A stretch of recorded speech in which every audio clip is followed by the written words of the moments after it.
ನಮಸ್ತೆ ಸ್ನೇಹಿತರೆ, ನಾನು ನಿಮ್ಮ ಪ್ರವೀಣ್. ಗುರುಭಕ್ತಿ ಯೂಟ್ಯೂಬ್ ಚಾನಲ್ಗೆ ಸ್ವಾಗತ, ಸುಸ್ವಾಗತ. ಗ್ರಹಗಳ ಬಗ್ಗೆ ಇವತ್ತೊಂದು ವಿಷಯವನ್ನು ನಾನು ನಿಮ್ಮ ಮುಂದೆ ಇಡ್ತಾ ಇದ್ದೀನಿ. ಗ್ರಹಗಳಿಗೆ ಮೊದಲ ಗ್ರಹವಾಗಿರುವಂಥ ಸೂರ್ಯನ ಬಗ್ಗೆ. ಅಂದರೆ ಎಲ್ಲ ಗ್ರಹಗಳ ಬಗ್ಗೆ ಹೇಳ್ತೀರಾ ಅಂದರೆ ಸದ್ಯಕ್ಕೆ ಹೇಳುವಂಥ ಯಾವುದೇ ರೀತಿಯಾದಂಥ ಯೋಚನೆ ಇಲ್ಲ.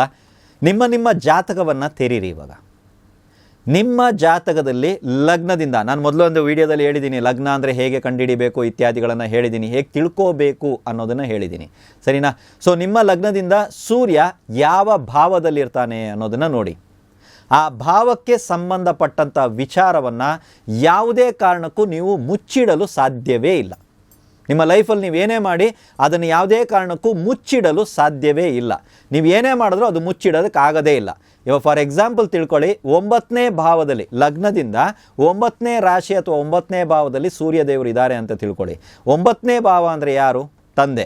ಸೊ ನಿಮ್ಮ ತಂದೆಗೆ ಸಂಬಂಧಪಟ್ಟಂಥ ಯಾವುದೇ ಸೀಕ್ರೆಟ್ಸ್ ಇರಲಿ, ಯಾವುದೇ ವಿಷಯ ಇರಲಿ, ನೀವು ಮುಚ್ಚಿಡೋದಕ್ಕೆ ಸಾಧ್ಯನೇ ಇಲ್ಲ. ಅದು ಎಲ್ರಿಗೂ ಗೊತ್ತಾಗೇ ಆಗುತ್ತೆ. ನೀವೆಷ್ಟೇ ಮುಚ್ಚಿಡುವಂಥ ಪ್ರಯತ್ನವನ್ನು ನೀವು ಮಾಡಿದ್ರೆ ಖಂಡಿತವಾಗಲೂ ಅದು 4 ಜನರಿಗೆ ವಿಷಯ ಹೊರಗಡೆ ಹೋಗೇ ಹೋಗುತ್ತೆ. ಅದೇ ರೀತಿ 9ನೇ ಭಾವವನ್ನು ಸೂಚಿಸುವಂಥ ಇನ್ನೊಂದು ವಿಷಯ ಏನು ಅಂತ ಹೇಳಿದ್ರೆ ಅದೃಷ್ಟ.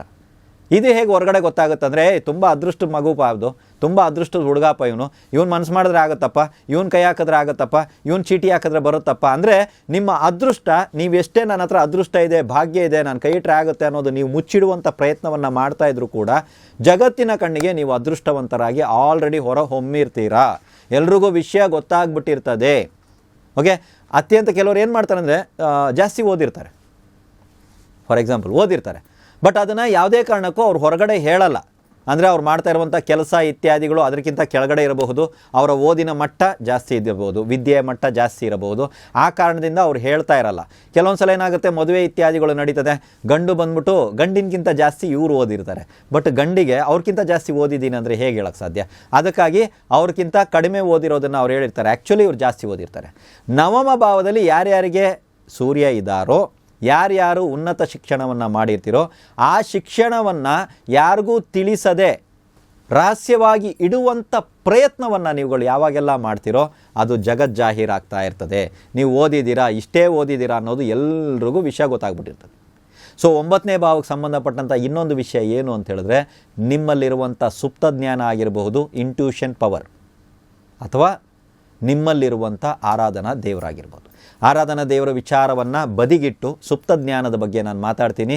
ಏನು ಅಂತ ಹೇಳಿದ್ರೆ ಇಂಟ್ಯೂಷನ್ ಪವರ್. ಕೆಲವರು ಮಲಗಿರ್ತಾರೆ, ಕನಸಲ್ಲಿ ಕಾಣಿಸುತ್ತೆ, ಮುಂದಾಗುವಂಥ ಕೆಲವೊಂದು ಘಟನೆಗಳ ಒಂದು ಪ್ರತಿಬಿಂಬ, ಪ್ರತಿರೂಪ, ಚಿತ್ರಣ, ಕನಸು, ಅಥವಾ ಯಾವುದೋ ಒಂದು ವಿಷಯದ ಮೂಲಕವಾಗಿ ಮುಂದೆ ಏನೋ ಒಂದು ಅಚಾತುರ್ಯ ನಡೆಯೋದಿದೆ ಅಥವಾ ಏನೋ ಒಂದು ಶುಭ ನಡೆಯೋದಿದೆ ಅನ್ನೋದು ಗೊತ್ತಾಗ್ಬಿಡುತ್ತೆ.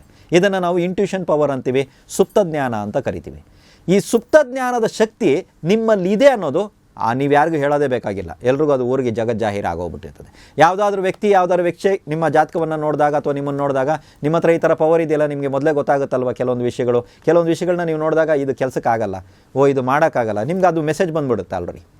ಕನಸೇ ನೋಡ್ಬೇಕಂತೇನಿಲ್ಲ, ಇದು ಆಗ್ತಾ ಇದೆಯಾ ನಿಮ್ಮ ಜೀವನದಲ್ಲಿ ಅಂತ ನೋಡಿ. ಎಸ್, ಆಗ್ತಾ ಇದೆ ಅಂತೇಳಿದ್ರೆ ಅದು ಸೂರ್ಯನ ಪ್ರಭಾವದಿಂದ ಆಗ್ತಾ ಇರ್ತದೆ. ಜ್ಯೋತಿಷ್ಯದ ಸೂತ್ರದಲ್ಲಿ ನೀವೇನು ಹೇಳಕ್ಕೆ ಬರ್ತಾ ಇದ್ದೀರಾ ಅಂತ ಹೇಳಿದ್ರೆ, ನಿಮ್ಮ ಜಾತಕದಲ್ಲಿ ಲಗ್ನದಿಂದ ಸೂರ್ಯ ಯಾವ ಭಾವದಲ್ಲಿರ್ತಾನೆ, ನಾನು ಒಂದು ಉದಾಹರಣೆ ಭಾವವನ್ನು ಕೊಟ್ಟಿದ್ದೀನಿ, ಯಾವ ಭಾವದಲ್ಲಿರ್ತಾನೋ ಆ ಭಾವದ ವಿಚಾರವಾಗಿ ನೀವು ಮುಚ್ಚಿಡೋದಕ್ಕಾಗಲ್ಲ, ಮುಚ್ಚಿಡುವ ಹಾಗೂ ಇಲ್ಲ, ನೀವು ಮುಚ್ಚಿಡೋದಕ್ಕೆ ಸಾಧ್ಯನೇ ಇಲ್ಲದಿರುವಂಥ ಒಂದು ಮಾತಾಗಿರ್ತದೆ. ಅದು ಮುಚ್ಚಿಡೋದಕ್ಕಾಗದೇ ಇಲ್ಲ, ಆ ರೀತಿಯಾದಂಥ ವಿಚಾರಗಳು ಆಗಿರ್ತದೆ. ಸೊ ಇದೇ ರೀತಿಯಾದಂಥ ಸರಳವಾಗಿ ಜ್ಯೋತಿಷ್ಯವನ್ನು ಕಲಿಬೇಕು, ಜ್ಯೋತಿಷ್ಯವನ್ನು ಅನಲೈಸ್ ಮಾಡಬೇಕು, ನಾನು ಜ್ಯೋತಿಷಿ ಆಗಬೇಕು ಅನ್ನುವಂಥವ್ರು ಯಾರಾದರೂ ಆಸಕ್ತರು ಇದ್ದರೆ ನಾವು ನಡೆಸುವಂಥ ಜ್ಯೋತಿಷ್ಯ ತರಗತಿಗಳಿಗೆ ತಾವು ಪಾಲ್ಗೊಳ್ಳಬಹುದು. ಹೆಚ್ಚಿನ ಮಾಹಿತಿಗೆ ನಮ್ಮ ಕಚೇರಿಗೆ ಸಂಬಂಧಪಟ್ಟಂಥ ಸಂಖ್ಯೆಯನ್ನು ಕೊಡ್ತಾ ಇದ್ದೀವಿ. ಕಚೇರಿಗೆ ಕರೆ ಮಾಡಿ ಅವರು ನಿಮಗೆ ಮುಂದಿನ ವಿಷಯವನ್ನು ತಿಳಿಸ್ತಾರೆ. ಎಲ್ರಿಗೂ ಒಳ್ಳೆಯದಾಗಲಿ.